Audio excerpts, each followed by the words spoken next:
It was part story, part mystery. And as a young boy lobstering with my father, it seems he would tell me about it every time we rounded the end of Pemaquid Point. It happened sometime during World War II, when my father was just a boy himself.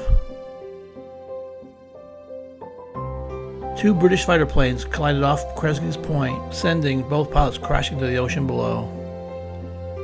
There was no survivors. End of story. However, over the years, parts of the story have somehow found me, piecing themselves together, almost all on their own. It was June 7th, 1944, and the world woke to the news of the D-Day invasion on the beaches of Normandy. My uncle, 9-year-old Edwin Miller, could not wait for the day to be over. Tomorrow was the start of summer vacation at the one-room McKinley Schoolhouse in Pemaquid Falls. It was early afternoon when 4 Royal Navy Corsairs taxied onto the runway at Brunswick Naval Air Station. They were part of 2 British squadrons temporarily based there for advanced flight training. For the past week, they had been practicing takeoffs and landings on the escort carrier, the USS Charger, operating in the waters off Maine. Taking to the sky, they followed the coast until they reached Johns Bay. Dropping down over the water, they tightened their formation and started up the Pemaquid River. Back at McKinley School, the afternoon lesson was interrupted by a loud growling sound coming from the open windows in the rear of the classroom. Some of the students raced back to investigate, while others hid under their desks. There, coming low over the water, were 4 British fighter planes, flying wingtip to wingtip. Bearing down directly on the school, they rose up off the water to clear the oncoming trees. With a deafening roar, planes blasted overhead, causing many of the students to cover their ears.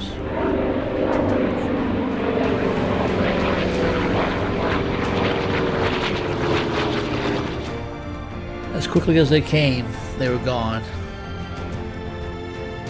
It wasn't until later in the afternoon, when my Uncle Ed arrived home from school, that he heard the terrible news. Once over Muscongas Bay, the airplanes banked to the south, hugging the coastline.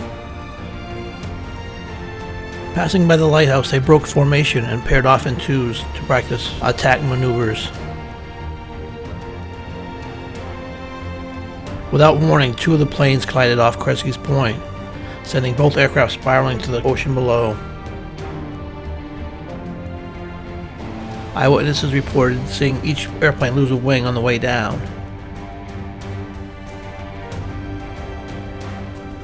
They exploded on impact.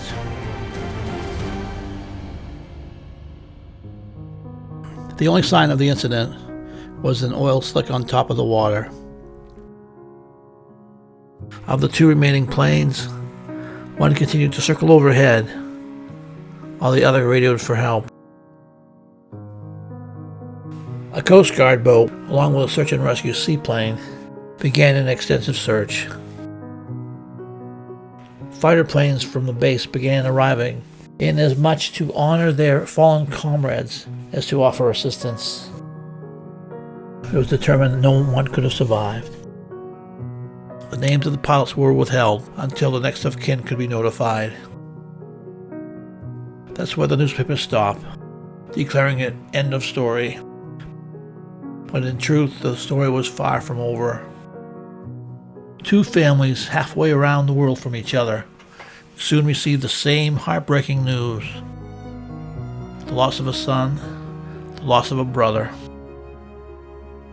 Their lives would never be the same.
soaring high on the clouds by day and laurel at sea by night.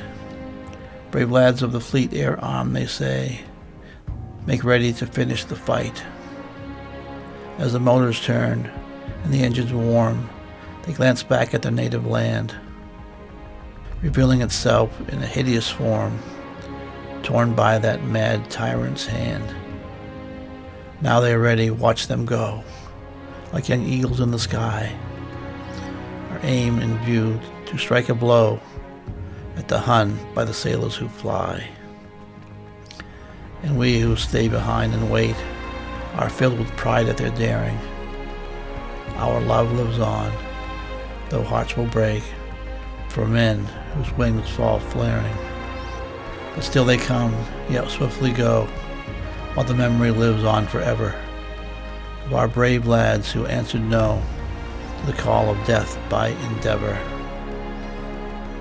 While England's navy rules the sea, her flyers span the skies, the fleet air arm will always be there to shield with watchful eyes.